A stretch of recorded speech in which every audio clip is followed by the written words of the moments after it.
He shouted out, begging for mercy. He was asleep and woke up, startled to find his master in front of him. She stood in a ruby red dress and a mask that covered only her eyes. She told him he shouldn't be sleeping if his master was present. Obviously, he needed to be punished. He bent down, tears streamed down his face, he kissed the tips of her shoes and begged for forgiveness. She smiled at his earnest expression. "Come here," Ileana said to her beast. She would always pet him if he behaved well, he knew. His heaven and hell rested in her hands. But why was this time different? She didn't pet him or compliment him for being a good pet. She just stared. "Miss Lina?" He questioned as he began to cry. He began to beg as he usually do, hoping she'd touch him, but she only asked him how old he was. "Lina's beast is 2 years old," he answered hesitantly, still on his knees. Ileana ordered him to get on the bed as she handed him a small vial.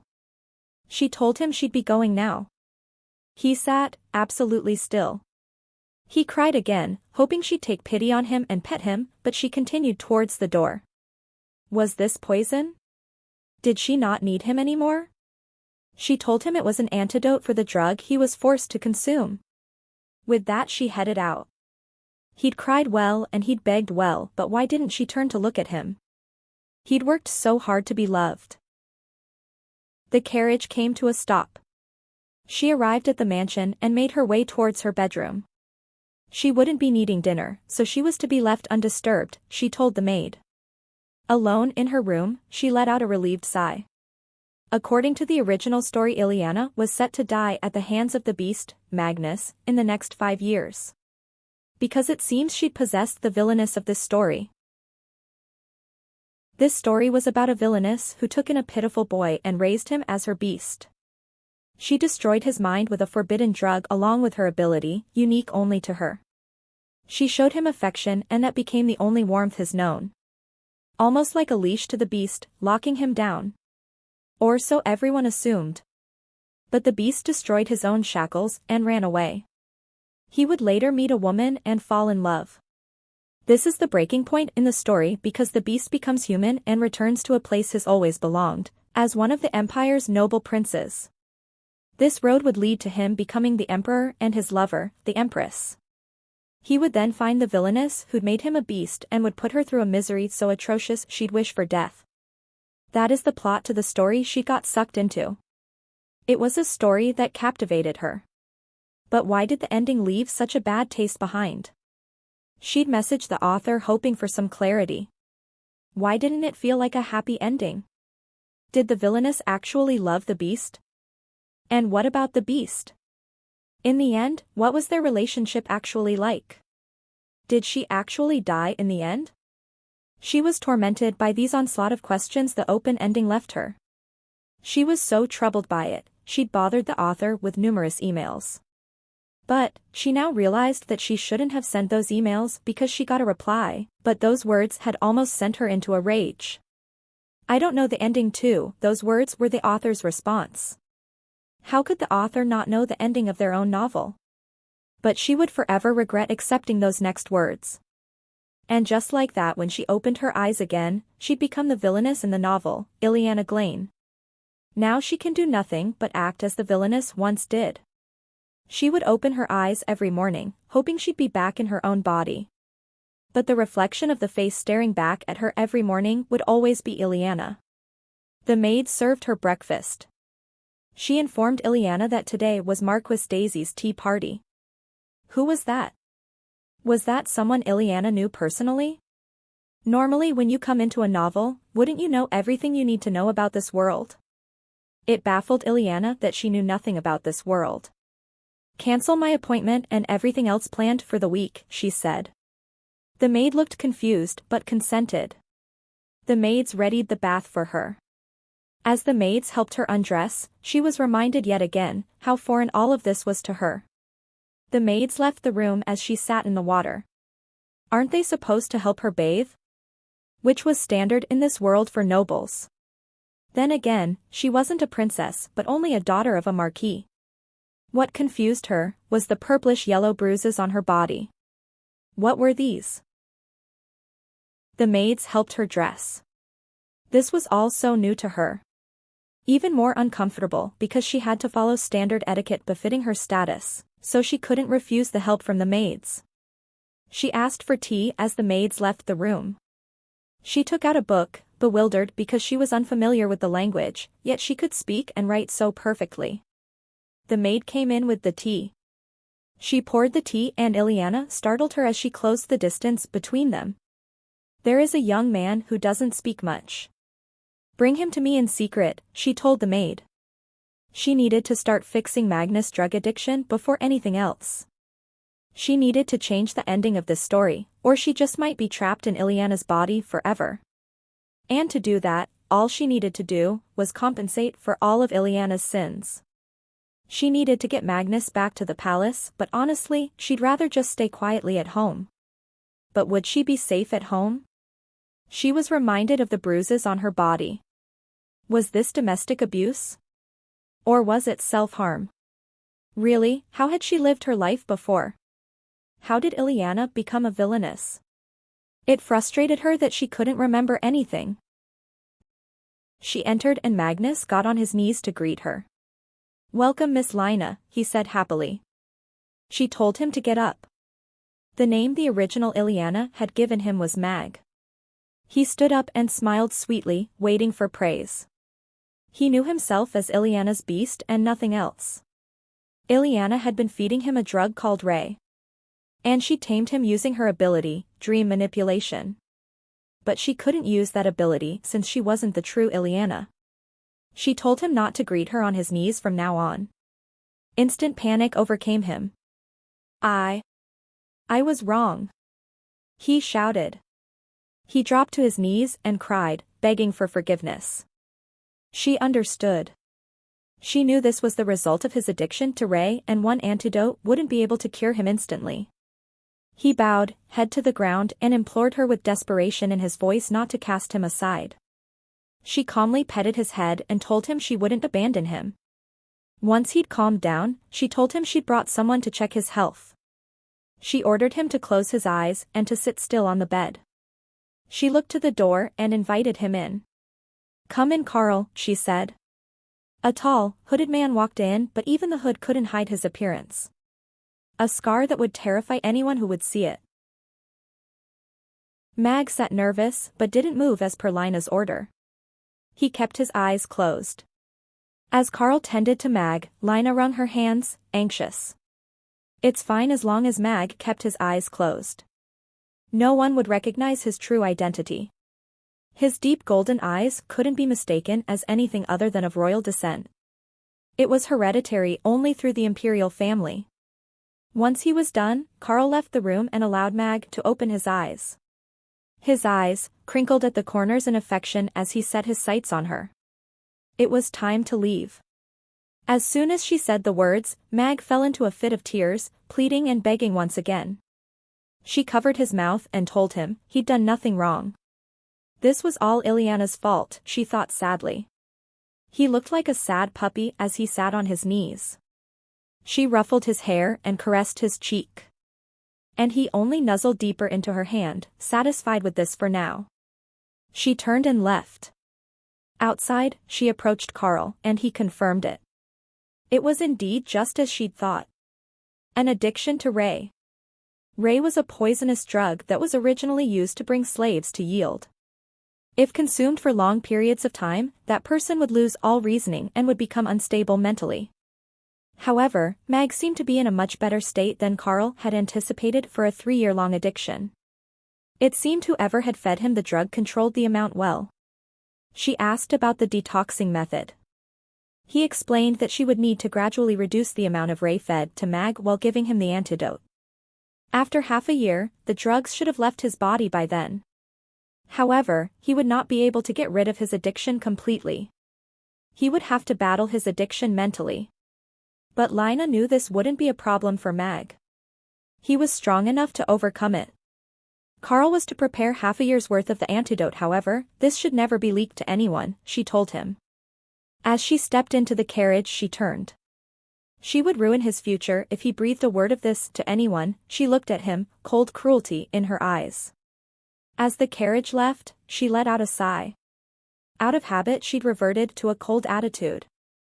She thought about how she'd caressed Mag's face. An action that was as natural as breathing to her. She'd stroked his face when all she'd wanted to do was stroke his hair, because she needed to keep a boundary between them, but it seems she'd failed in that regard. After freeing him from his brainwashing, she would need to return him to the palace.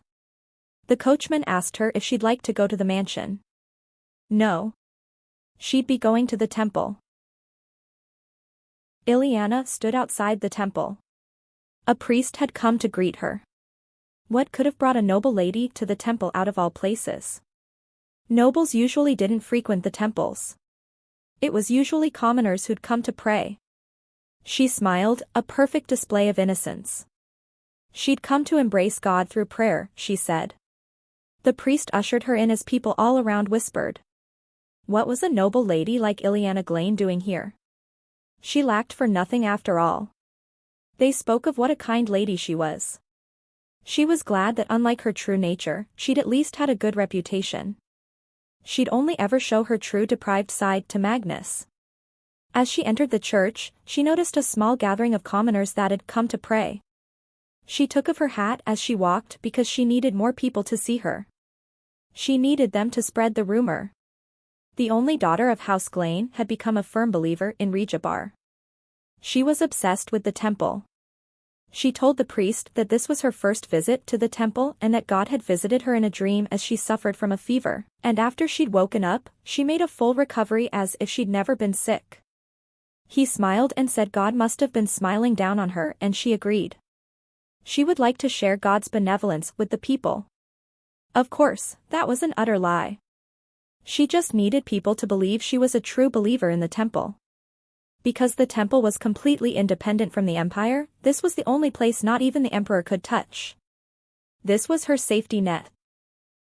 The priest walked her to a separate room, and he explained that this was a prayer room with a small donation box at the center of the room. Those that donate quite a bit are often granted certificates of religion, he told her. She was surprised by that last bit of information because that was exactly what she needed. She didn't have much, but she did have a little on her. She'd bring more on her next visit. As she spoke, she pulled out a solid gold bar. His eyes practically glowed at the sight of such a donation. The priest shouted out in surprise, "O Lord Regnabar." He fell to his knees and began to pray. Ileana stood, puzzled. What was he doing? He apologized and told her he was thanking God that she was led to them. He immediately gave her a temporary certificate while the permanent certificate would take a week to arrive. She also had access to roam around the temple freely. She placed her donation in the box and prayed. Please let the events unfold the way I want them to, she prayed on her knees. As she got into the carriage, she felt a chill run down her spine. What was that? Back at the lodge, Magnus cried. Why did she leave him alone in the dark? What did he do wrong? The maid noticed some books that were missing from the bookshelf had appeared again. The lady must be done with her bath. Ileana sat on the sofa. She thought about Magnus.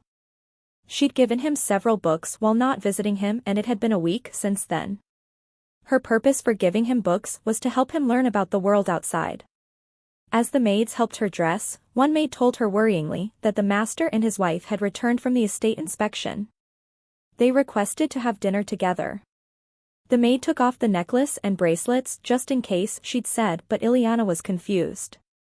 Why would she need to take off her jewelry just because her father was home?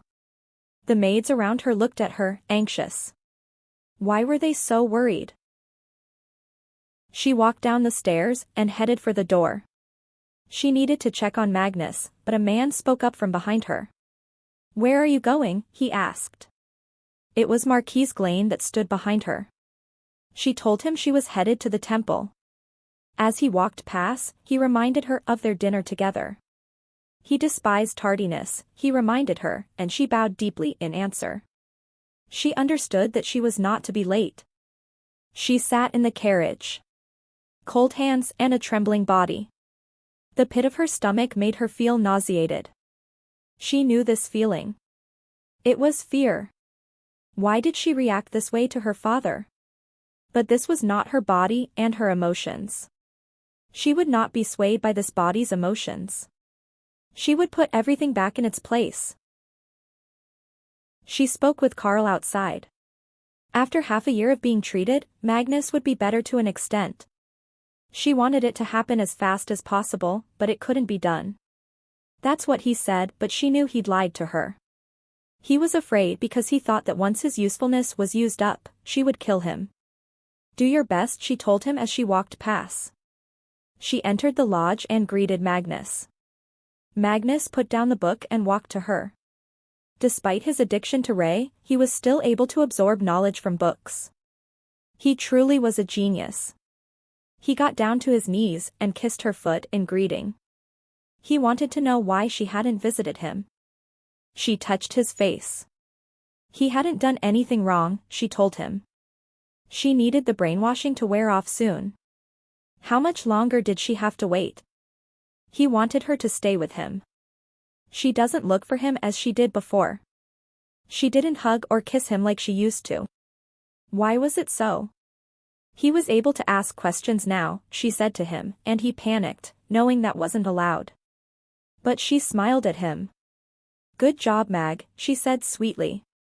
He blushed at her unexpected compliment. Do you want to be with me? She asked him and he nervously stuttered it out. He wanted to be with Miss Lina. But he suddenly went quiet and then he forcefully kissed her. She pushed him away, overwhelmed, and he got down to his knees and begged her not to throw him away. He'd act more like a beast, he said as he kissed her ankle. She realized it then, he'd conformed to Ileana's brainwashing once again. She shouted out, telling him to stop. He was confused and rested his head on her legs. But she only looked away blushing. Was she not satisfied with a beast such as himself, he asked. He got onto the sofa with her. He was always so cold and lonely. What should he do in such solitude? He covered his face and wept. Ileana felt sorrow for Magnus, who had stayed alone in this lodge with no contact from anyone aside from the original Ileana. She reached for him and hugged him. He was surprised and she told him it's okay to hug her back. He was happy that she showed him affection. That she touched him. Lady Lina also calls me your lovable beast, he said, still hugging her. But he was not a beast. He abruptly pushed her back and with a dejected expression said that he was a beast that was named by Lady Lina herself. He was a human just like her, but he didn't like hearing that words. Because of the drugs, Magnus didn't remember a time before being a beast. It had destroyed his mind and harmed his memory for 3 years. He couldn't remember himself as Magnus. She offered to dine together, and Mag was delighted that Lina would be spending time with him. But it would only be until dinner. He thanked her and kissed her foot. She realized that this was the way he was taught to show gratitude. She walked to the door. Magnus was unpredictable, but what concerned her more was the way her body had reacted to his touch. Almost involuntary, just like before when she'd felt such fear from her father's presence. Her uncontrollable beating heart. Her lips tingled from his touch. Was the original Ileana in love with Magnus? But that seemed impossible considering the way she'd treated him. She asked the servant to prepare 2 meals. Her feelings confused her. She glanced at him and was surprised. Mag sat on the floor as if it was a natural thing to do. Had the original Ileana really treated him as a dog? She only did that when she was angry, he told her. She instructed him to sit on the chair and reminded him that he was a human. He was to forget her previous instructions. The servant brought their meals, and he hesitantly asked her when she would spend the night with him again. She squeezed her arm. She was going to release him soon and he must have been lonely her on his own. So, wouldn't one night be okay? She would spend all night with him next week, she promised. He thanked her, but the look in his eyes said he couldn't wait.